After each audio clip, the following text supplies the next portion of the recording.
Le cœur est un chasseur solitaire. Carson McCullers. Dans la nuit secrète et paisible, elle était seule, une fois de plus. Il n'était pas tard. Les fenêtres des maisons découpaient des carrés de lumière jaune le long des rues. Elle marchait lentement, les mains dans les poches, la tête de côté.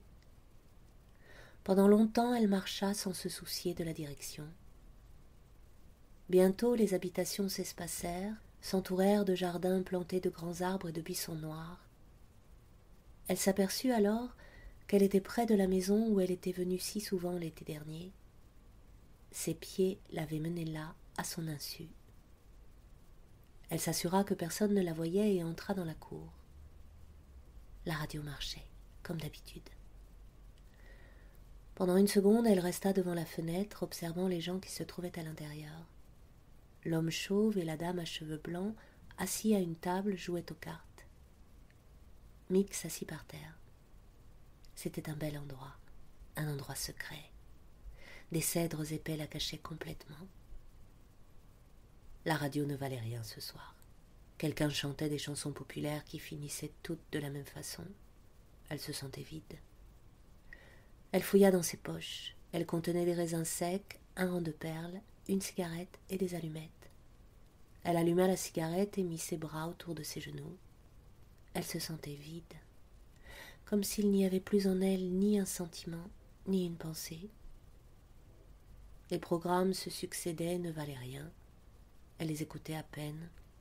Tout en fumant, elle arrachait de petits brins d'herbe. Un speaker parla de Beethoven. Elle avait lu quelque chose à la bibliothèque au sujet de ce musicien. Son nom s'orthographiait avec 2 E et se prononçait avec un seul. C'était un Allemand comme Mozart. Quand il vivait, il parlait une langue étrangère et vivait en pays étranger, ce qu'elle voulait faire. Le speaker dit qu'on allait jouer la 3e symphonie. Elle écoutait vaguement parce qu'elle avait envie de marcher et ne s'intéressait pas à ce qu'il jouait. Puis, la musique commença. Mick leva la tête et son poing se porta à sa gorge. Comment cela vint-il ? Pendant 1 minute, l'ouverture hésita, une promenade ou une marche, comme si Dieu se pavanait dans la nuit. Brusquement, elle se sentit glacée extérieurement, et seule la première partie de cette musique était chaude dans son cœur. Elle ne put même pas entendre les sons qui suivirent. Elle attendait, glacée, les poings serrés. Puis la musique reprit, plus impérieuse et plus puissante. Cela n'avait rien à faire avec Dieu. C'était elle, Mick Kelly, marchant dans la lumière du jour et toute seule dans la nuit, sous le chaud soleil et dans le noir, avec tous ses plans et ses sentiments. Cette musique était elle, son moi réel. Elle ne pouvait pas écouter assez pour tout entendre. La musique bouillonnait en elle. Que faire ? S'attacher à certains passages merveilleux pour ne plus les oublier ? Ou se laisser aller, écouter ce qui venait sans penser, sans essayer de se rappeler ? Seigneur, le monde entier était cette musique, et elle n'avait pas assez de tout son être pour écouter.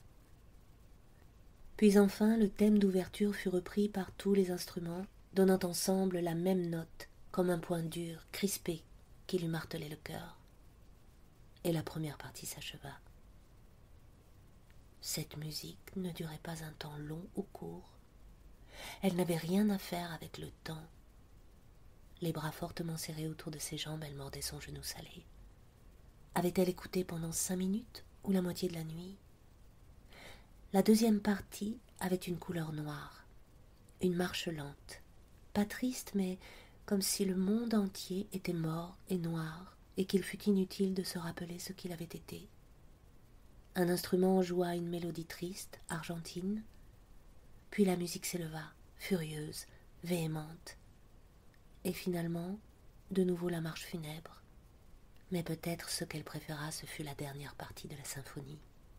Musique joyeuse, comme si les plus grands personnages du monde couraient et sautaient, ardents et libres. Une musique merveilleuse comme celle-là causait une souffrance indicible. Le monde entier était cette symphonie, et elle n'avait pas assez de tout son être pour écouter. C'était fini. et elle restait, raidie, les bras autour des genoux. La radio commença un autre programme et elle se boucha les oreilles. La musique laissait seulement en elle une souffrance et un vide. Elle ne pouvait rien se rappeler de la symphonie, pas même les dernières notes. Elle essaya sans succès d'évoquer un passage.